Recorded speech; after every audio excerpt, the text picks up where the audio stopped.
Hello everyone, তোমাদের সকলকে আমার ইউটিউব চ্যানেলে আরও একবার স্বাগতম। আজকে আমরা পুষ্পবিন্যাসের দ্বিতীয় টাইপ, দ্যাট ইজ নিয়ত বা সাইমোস ইনফ্লোরেসেন্স নিয়ে আলোচনা করব। আমরা গতকাল অলরেডি অনিয়ত বা রেসিমোস পুষ্পবিন্যাস নিয়ে আলোচনা করেছি। তো যারা সেই ভিডিওটি এখনও দেখোনি, অবশ্যই সেই ভিডিওটি আগে দেখে নাও, তারপরে এই ভিডিওটি কন্টিনিউ করো। তো চলো নতুন ভিডিওটি শুরু করা যাক।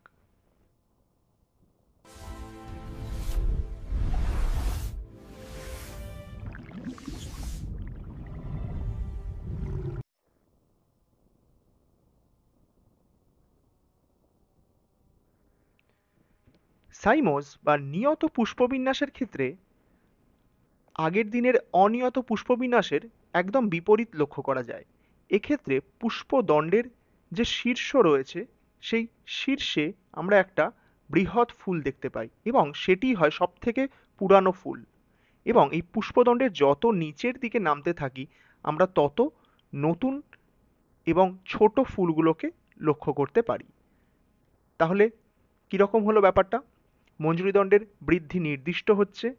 প্রথমে ফুলটি মঞ্জুরিদণ্ডের শীর্ষে ফুটছে এবং ফুলগুলি নিম্নোন্মুখভাবে ফুটছে, অর্থাৎ বেসি পেটাল পজিশনে ফুটছে, অর্থাৎ উপরের দিকে সব থেকে বড় ফুলগুলো থাকছে এবং নিচের দিকে ছোট এবং নতুন ফুলগুলো থাকছে।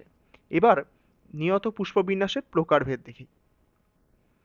নিয়ত পুষ্পবিন্যাসের প্রথম যে প্রকারটা, সেটাকে বলছে একক বা সলিটারি। এটার ক্ষেত্রে পুষ্পদণ্ডের শীর্ষে একটি মাত্র ফুল তৈরি হয়। দেখে নাও তোমরা ছবি এবং ভিডিওর মাধ্যমে।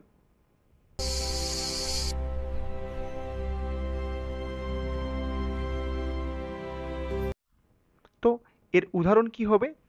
আমরা ভিডিওতে দেখতেই পেলাম, এর উদাহরণ হবে জবা, এছাড়াও বেরেলা ইত্যাদি ফুলের মধ্যে আমরা একক বা সলিটারি পুষ্পবিন্যাস লক্ষ্য করতে পারি। এরপরে আসছে একপার্শ্বীয় বা ইউনিপেরাস নিয়ত পুষ্পবিন্যাস। এর দুটি প্রকার। এর প্রথম যে প্রকারটা, তার নাম হলো হেলিকয়েড বা শুন্ডাকার। হেলিক্স কথাটা থেকে হেলিকয়েড শব্দটা আসছে। এক্ষেত্রে ফুলগুলো সব একই দিকে তৈরি হবে। কীরকম ব্যাপারটা? পুষ্পদণ্ডের শীর্ষে একটা ফুল তৈরি হবে, সেখান থেকে যদি বাম দিকে আরও একটা ফুল তৈরি হয়, তাহলে এরপর থেকে সমস্ত ফুলগুলো বাম দিকেই তৈরি হবে। আর যদি ডান দিকে তৈরি হয়, তাহলে সমস্ত ফুলগুলো ডান দিকে তৈরি হবে।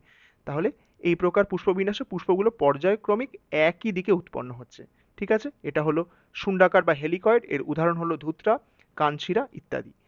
আর এর যে দ্বিতীয় টাইপ, দ্যাট ইজ বৃশ্চিকাকার বা স্করপিয়ড।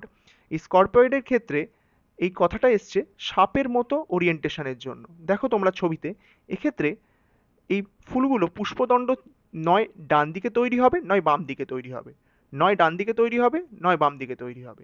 এরকম একটা ডান দিক, একটা বাম দিক, একটা ডান দিক, একটা বাম দিক, এরকম ওরিয়েন্টেশনে হবে। কিন্তু অ্যাট আ টাইম, একটা সময় কিন্তু একটা পুষ্পদণ্ডে একটাই ফুল তৈরি হবে, একসাথে কিন্তু একের অধিক ফুল তৈরি হবে না। ঠিক আছে, তাহলে এটাকে আমরা বলছি বৃশ্চিক আকার বা স্করপয়েড পুষ্পবিন্যাস। এটা আমরা দেখতে পাচ্ছি হাতি সুরের মধ্যে। উদাহরণগুলো কিন্তু অত্যন্ত গুরুত্বপূর্ণ, উদাহরণগুলো কিন্তু মনে রাখতে হবে। ঠিক আছে, এরপরে আমরা চলে যাচ্ছি পরবর্তী টাইপ, দ্যাট ইজ দ্বিপার্শ্বীয় বা বাইপেরাস। এর নামটার মধ্যেই আমরা বুঝতে পারছি এই পুষ্পবিন্যাসটা কেমন হতে পারে।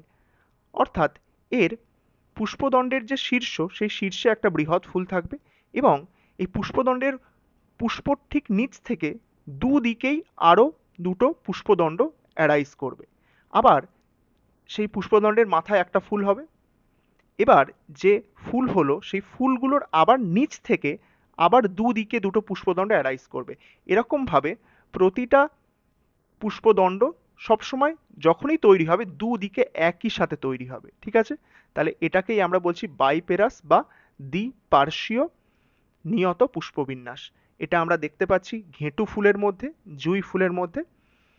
এরপরে আমরা চলে যাচ্ছি পরবর্তী টাইপের দিকে, দ্যাট ইজ মাল্টিপেরাস বা বহুপার্শ্বীয়। নামটা শুনেই আমরা বুঝতে পারছি এক্ষেত্রে পুষ্পদণ্ডের প্রথমে যে ফুলটা তৈরি হবে, সেটা প্রথম ফুল এবং বৃহৎ ফুল, সেখান থেকে একই সাথে অনেকগুলো দিকে পুষ্পদণ্ড তৈরি হবে এবং সেই পুষ্পদণ্ডগুলোতে আবার পুষ্প তৈরি হবে এবং সেই পুষ্পগুলোর নিচ থেকে আবার অনেকগুলি পুষ্পদণ্ড অ্যারাইজ করবে এবং একই সাথে অনেকগুলো ফুল ফুটবে। তার মানে যখনই এখানে ফুল তৈরি হবে একই সাথে অনেক দিকে অনেকগুলি ফুল একসাথে তৈরি হবে। ঠিক আছে, তাই জন্যই এর নাম বহুপার্শ্বীয় বা মাল্টিপেরাস। এর উদাহরণ হলো গিয়ে আকন্দ। উদাহরণগুলো কিন্তু তোমরা অবশ্যই মনে রাখবে। এরপরে আমরা চলে যাচ্ছি নিয়তর বিশেষ প্রকারের দিকে। নিয়তর তিনটি বিশেষ প্রকার রয়েছে। তার মধ্যে যে প্রথম প্রকারটা সেটা হলো গিয়ে হাইপ্যান্থোডিয়াম।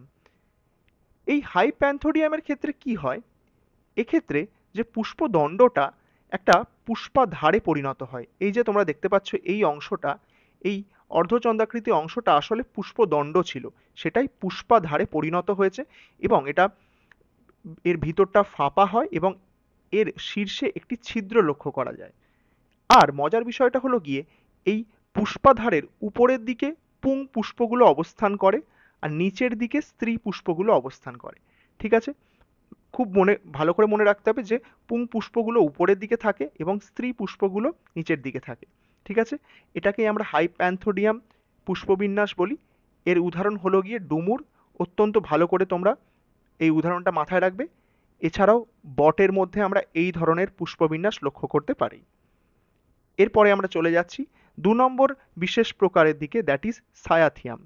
এই সায়াথিয়াম এর একদম মধ্যবর্তী স্থানে একটা স্ত্রী পুষ্প তৈরি হয় এবং একে ঘিরে চারিদিকে অনেকগুলো পুং পুষ্প তৈরি হয় এবং এই স্ত্রী এবং পুং পুষ্পগুলো একটা বৃহৎ মঞ্জরি পত্রাবরণ দিয়ে ঢাকা থাকে।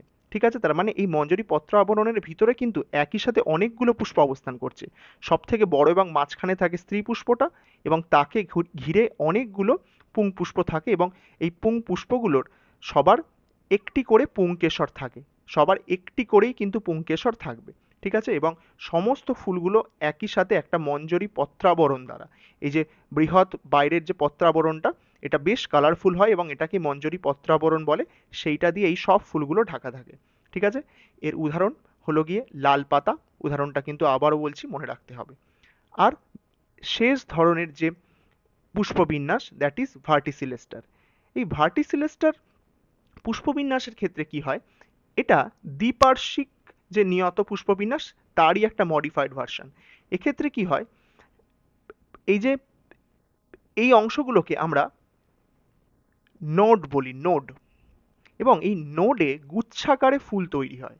ঠিক আছে, বাংলাতে এই নোডগুলোকে পর্বসন্ধি বলা হয় এবং এই পর্বসন্ধিতে গুচ্ছাকারে অবৃন্তক বা ক্ষুদ্র বৃন্তযুক্ত ফুল তৈরি হয়। ঠিক আছে, দেখতেই পাচ্ছ এখানে ক্ষুদ্র বৃন্ত বা অবৃন্তক ফুলগুলো এই পর্বসন্ধিতে তৈরি হয়েছে, আবার তার নিচের পর্বসন্ধিতে তৈরি হয়েছে, আবার নিচের পর্বসন্ধিতে তৈরি হয়েছে, এরকম এক একটি পর্বসন্ধিতে এরকমভাবে পুষ্পগুলো তৈরি হয়। এটা একটা বিশেষ এবং জটিল প্রকারের পুষ্পবিন্যাস। এটা দেখতে পাই আমরা লেমিয়েসি গোত্রের উদ্ভিদদের মধ্যে, যার উদাহরণ হলো গিয়ে রক্তদ্রোণ এবং শ্বেতদ্রোণ। এই বিশেষ তিনটে প্রকারের উদাহরণগুলো তোমাদের গুরুত্বপূর্ণ। সেই উদাহরণ তিনটে মাথায় রাখলেই তোমাদের এমসিকিউর জন্য কাজ চলে যাবে। তো এভাবেই আমরা পুষ্পবিন্যাসের সমস্ত টপিক শেষ করে ফেললাম। তো তোমাদের সকলকে আমার এই ভিডিও দেখার জন্য ধন্যবাদ। আর তোমরা যারা স্টাডি মেটেরিয়াল চাইছো, ডেসক্রিপশানে দেয়া দি বায়ো হাব টেলিগ্রাম চ্যানেলে জয়েন হয়ে যাও এবং সেখান থেকে এই স্টাডি মেটেরিয়ালগুলো ডাউনলোড করে নাও। আর এই ভিডিওটি দেখার জন্য তোমাদের সকলকে অসংখ্য অসংখ্য ধন্যবাদ।